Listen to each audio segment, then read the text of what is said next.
नमस्कार. कैरीची कढी बनवत आहे. मोठी कैरी घेतलेली आहे. कैरी मी कापून घेते. अशा प्रकारे एक छोटा भाग मी बाजूला काढून ठेवलेला आहे आणि उरलेल्याची साल काढून मी ते मोठ्या फोडी करून घेते.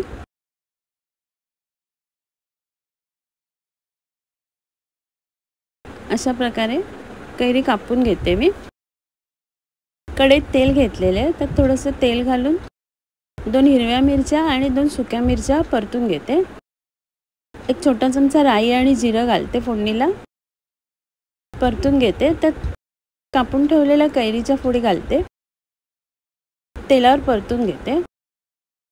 थोडीशी हळद घालून परतून घेते.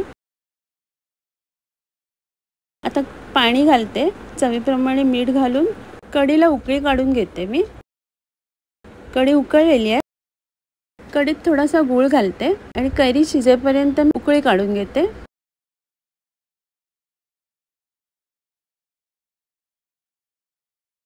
कैरीची कढी तयार आहे. इथे मी कैरीचा छोटा तुकडा काढून घेतलेला, त्याचे बारीक बारीक फोडी करून घेते.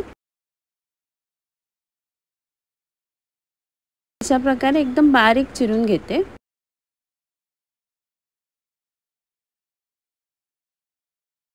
कैरी चिरून झालेली आहे, ती भांड्यात काढून घेते. त्याला एक मोठा चमचा लाल मिरची पावडर, हळद, थोडंसं हिंग आणि मीठ लावून बाजूला ठेवते.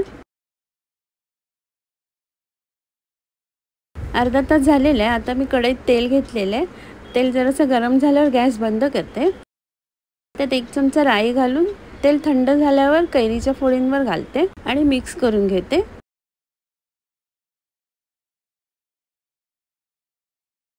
कैरीचं झटपट लोणचं तयार आहे.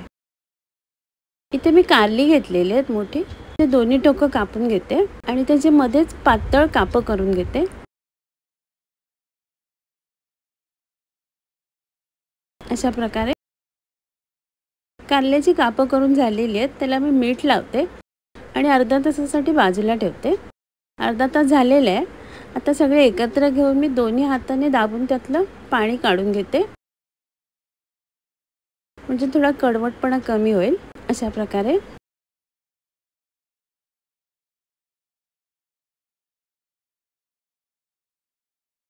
आता कैरीच्या कापांना मी आलं लसूण पेस्ट, लाल मिरची पावडर, हळद, चवीप्रमाणे मीठ आणि थोडासा लिंबाचा रस घालते आणि पेस्ट करून घेते आणि कारल्यांच्या फोडींना लावून घेते.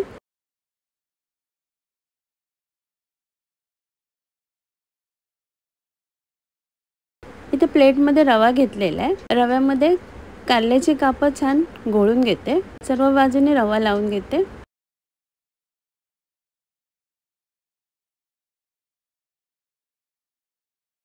पॅनमध्ये तेल गरम करायला ठेवलेले आहे. त्यात कारल्याची कापं फ्राय करून घेते.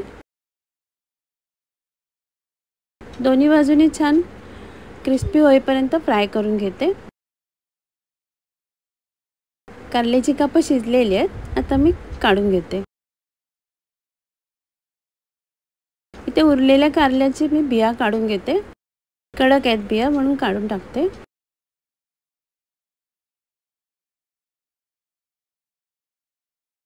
एकदम पातळ असे चिरून घेते.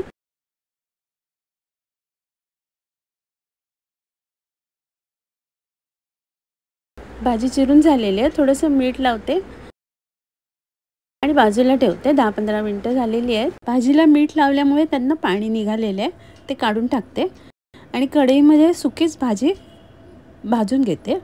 भाजीतलं पाणी सुकलेलं आहे. आता थोडंसं तेल घालते आणि भाजी परतून घेते.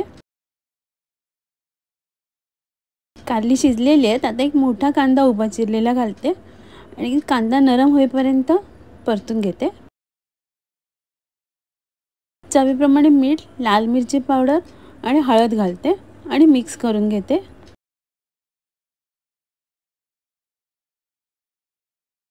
भाजी छान शिजलेली आहे. वरून किसून ठेवलेलं खोबरं घालते आणि मिक्स करून घेते. कोथिंबीर घालते. कारल्याची भाजी तयार आहे.